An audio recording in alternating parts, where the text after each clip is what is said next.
यह एक पीरियड कोरियाई ड्रामा है जिसे 2012 में प्रसारित किया गया था और इसने अनगिनत दर्शकों को रुला दिया था। ये युवा राजकुमार प्रिंस और प्रिंस जीपिन के बीच की प्रेम कहानी बताता है जो अपनी याददाश्त खो बैठा और डायन बन गया।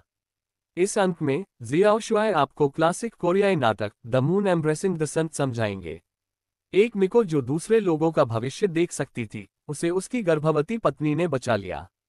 चुड़ैल के जागने के बाद वह महिला के पेट को देखने से खुद को नहीं रोक सकी। उसने स्पष्ट रूप से अपने पेट में भ्रूण का भविष्य देखा।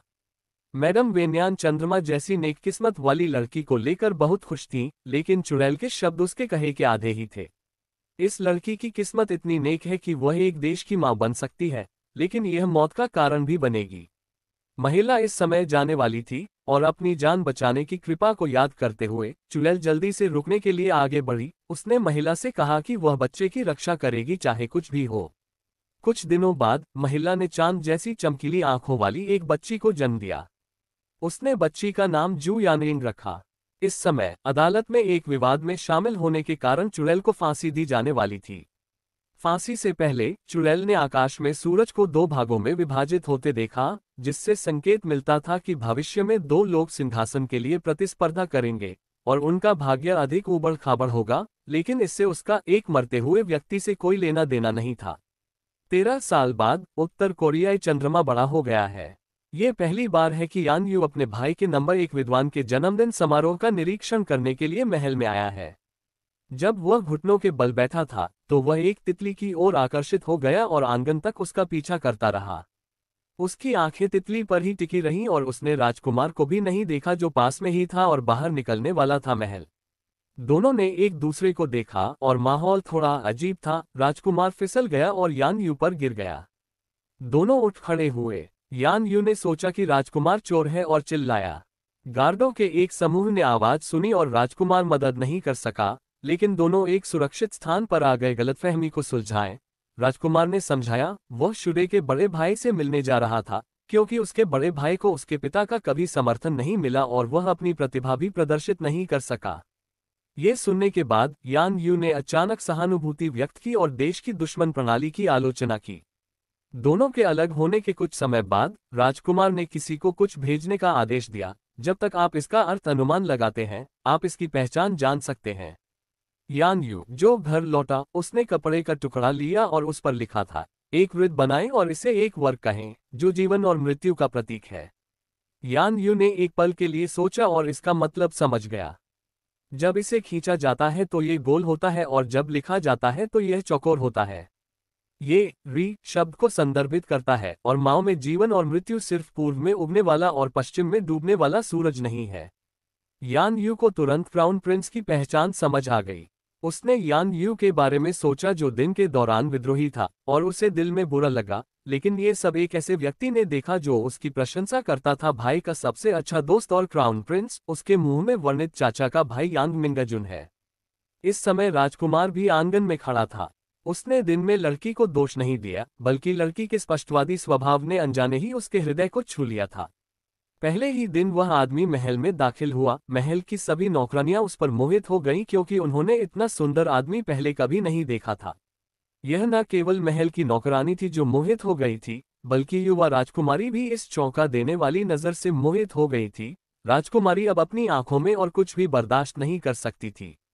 युवा राजकुमार भी इस नए शिक्षक की शक्ल देखकर हैरान रह गया। उसे ऐसा लगा जैसे उसने कोई देवदूत देखा हो, लेकिन जब उसने सुना कि नया शिक्षक केवल 17 वर्ष का है, तो वह उसे तुच्छ समझने से खुद को नहीं रोक सका। लेकिन जब उसे पता चला कि वह व्यक्ति ज्योतिष क्षेत्र में शीर्ष विद्वान है, तो राजकुमार ने फिर से अपना मन बदल लिया, क्योंकि कल वह महल में एक लड़की से मिला था। उस लड़की ने दावा किया था कि उसका भाई शीर्ष विद्वान था ज्योतिष विभाग में। राजकुमार ने लड़की की पसंद के बारे में घूम घूम कर पता लगाना शुरू किया। जू यान ने कहा कि उसे कोई शौक नहीं है, वह सिर्फ उसके साथ ज्ञान पर चर्चा करना पसंद करता है। ये सुनने के बाद राजकुमार आहें भरने के अलावा कुछ नहीं कर सका। उसकी बहन वास्तव में आलसी है, रोना पसंद करती है और पढ़ाई करना पसंद नहीं करती। कमरे के बाहर राजकुमारी जो बहुत देर से सुन रही थी, रोने लगी। भाई ने अपनी प्रेमिका के सामने अपने बारे में बुरा कहा, लेकिन वह इसे सहन नहीं कर सका। फिर राजकुमारी ने अपने पिता को ढूंढा और जू यान को अपना शिक्षक बनने के लिए कहा। चाहे राजा राजकुमारी पर कितना भी प्यार करता हो, वह कभी सहमत नहीं होगा। राजकुमारी रोती हुई चली गई और एक मंत्री ने यह दृश्य देखा। तब उसने उपपत्नी को पाया। महामहिम ने होंग वेंगुआन के बेटे जू यान को ताइफू के रूप में सेवा करने की अनुमति दी। लेकिन अब राजकुमारी ने उन्हें एक अवसर दिया है, यदि वे इस अवसर का सही उपयोग करते हैं तो वे राजकुमार पिन की गद्दी हासिल कर सकते हैं। जल्द ही मंत्री यिन दाहेंग राजा के पास आए और राजकुमारी के लिए एक साथी खोजने का प्रस्ताव रखा। राजा ने इसके बारे में सोचा और महसूस किया कि इस कदम में कुछ भी गलत नहीं है, इसलिए उसने पूछा कि क्या कोई उपयुक्त उम्मीदवार है। एक विदेश मंत्री ने कहा कि लॉर्ड यिन की बेटी बेहद बुद्धिमान थी और उपयुक्त उम्मीदवार थी। जब राजा ने ये सुना तो उसने एक दिलचस्प अभिव्यक्ति दिखाए और कहा कि पढ़ने वाला एक साथी बहुत छोटा था, तो क्यों न दातीजू की बेटी को भी साथ आने दिया जाए। रात में एक महान विद्वान जू यनकाई को अपनी बेटी मिली और उसने उसे कल महल में प्रवेश करने के लिए तैयार होने के लिए कहा। इस समय एक व्यक्ति था जो अपने पुराने मित्र को श्रद्धांजलि दे रहा था। ये व्यक्ति न केवल वर्तमान राजा था, बल्कि उस समय की तीर्थ युवती का करीबी दोस्त भी था। फांसी देने से पहले चुड़ैल ने उससे एक लड़की की रक्षा करने में मदद करने के लिए कहा, लेकिन अब उसे लड़की का नाम भी नहीं पता था। जैसे ही उसने लड़की को देखा, कुनिगो स्तब्ध रह गया।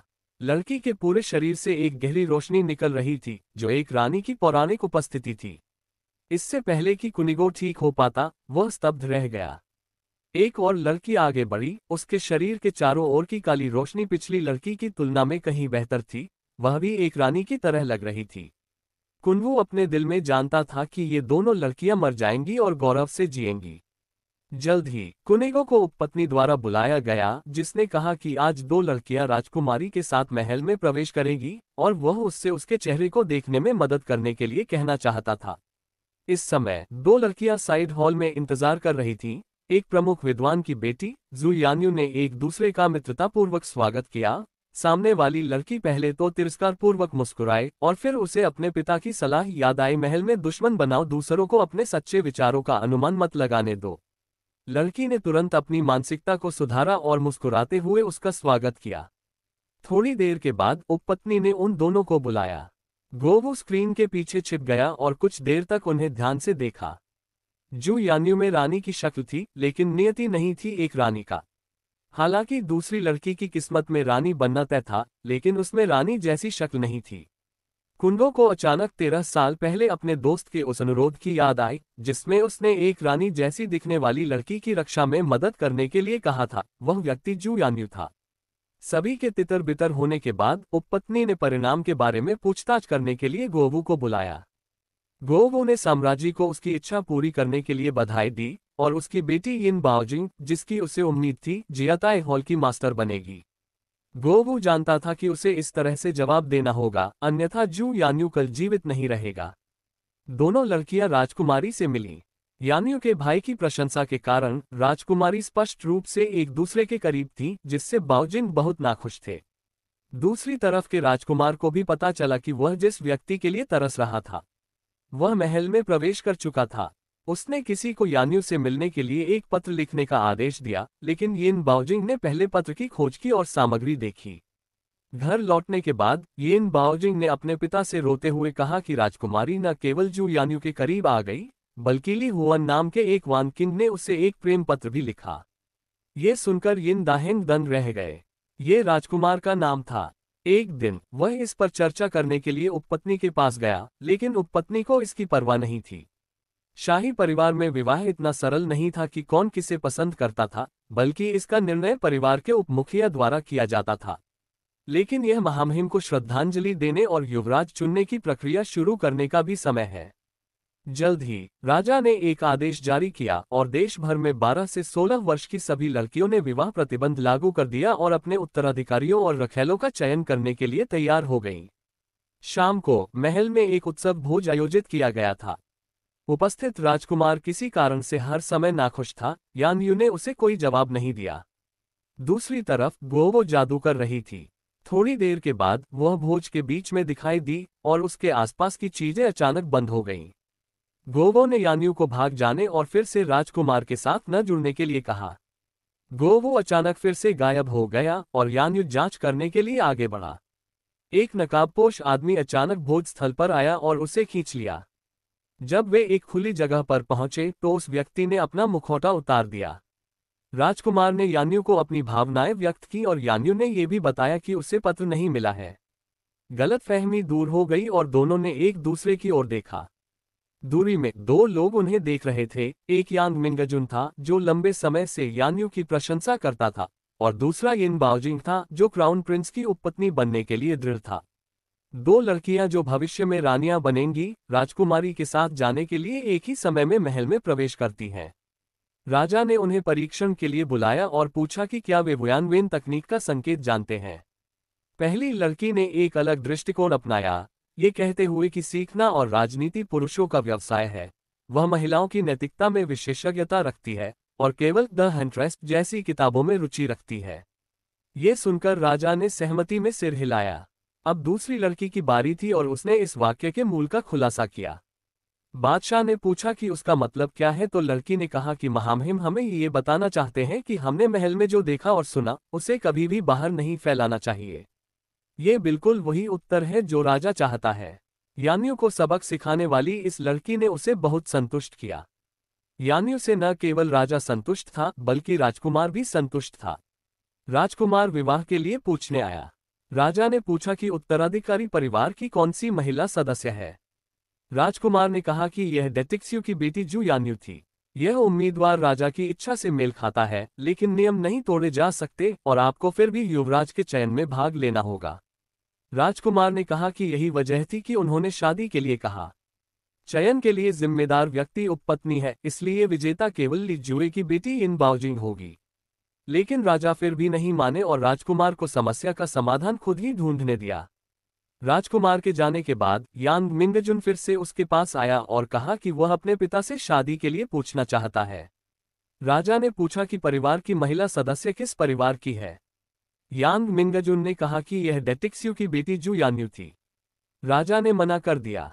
यांग मिंगजुन ने बार बार विनती की क्योंकि चयन के अंतिम दौर में 3 लोग होंगे।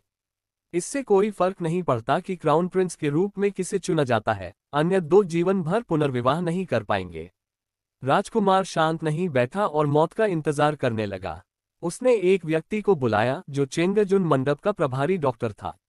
क्योंकि कन्फ्यूशियस विद्वानों के दिलों में महान धार्मिकता की आभा है और बाहरी क्यों ही वह नहीं है जो वे देखना चाहते हैं। क्राउन प्रिंस के समर्थक के रूप में चेंगजुन हॉल के कन्फ्यूशियस विद्वानों का एक समूह अगले दिन महल के गेट के सामने इकट्ठा हुआ और महामहिम से अपने रिश्तेदारों को बाहर करने और उचित विकल्प चुनने के लिए कहा। राजा ने महल में बैठकर धीरे धीरे चाय पी। यह एक परीक्षा थी और राजकुमार की प्रतिक्रिया ने उसे निराश नहीं किया। कन्फ्यूशियस विद्वान की याचिका 5 दिनों तक चली, जिसके बाद राजा ने सभी मंत्रियों को इस मामले पर चर्चा करने के लिए बुलाया। उन्होंने निर्णय लिया कि इस बार परंपरा को तोड़ते हुए चयन आंतरिक मंत्री के अधिकार क्षेत्र में नहीं होगा, बल्कि उनके द्वारा मूल्यांकन किया जाएगा। व्यक्तिगत रूप से रात में यांग मिंगजुन ने यान्यू को अलविदा कहते हुए पाया और उसके साथ राजधानी छोड़ने को तैयार नहीं था। जब तक यान्यू सिर हिलाता है, वह एक राजकुमार के रूप में अपनी स्थिति और पहचान को त्याग सकता है। लड़की कल स्पष्ट उत्तराधिकारी की पदवी के लिए दौड़ने वाली है, लेकिन उसकी माँ उसे राजा को सलाम करते समय असभ्य होने, भोज में लाल चेहरा होने पर आवाज निकालने और उसके शौक के बारे में पूछे जाने पर कहती है। वह केवल पढ़ना जानती है, महिला कार्यकर्ता के रूप में काम करना नहीं। मेरी माँ ने ऐसा इसलिए किया क्योंकि चुनाव के अंतिम दौर में 3 लोग थे और जो 2 लोग चुनाव हार गए वे इस जीवन में दोबारा शादी नहीं कर पाएंगे। यान यू ने कहा कि वह अपने पिता को शर्मिंदा नहीं करना चाहता था और राजकुमार से शादी भी करना चाहता था, इसलिए वह अपनी पूरी कोशिश करेगा। चयन जल्द ही शुरू हुआ और प्रतियोगिता के दौर के बाद 3 लड़कियां बाहर खड़ी हुई और राजा के सामने घुटने टेक दी। राजा ने केवल एक प्रश्न पूछा, यदि इसे धन में परिवर्तित किया जाए तो इसका मूल्य कितने टन होगा। लड़की को पहले तो पैसे के बारे में कुछ भी नहीं पता था, इसलिए वह केवल बड़ी रकम के बारे में ही बात कर सकती थी। ये स्पष्ट रूप से वह उत्तर नहीं था जो राजा चाहता था।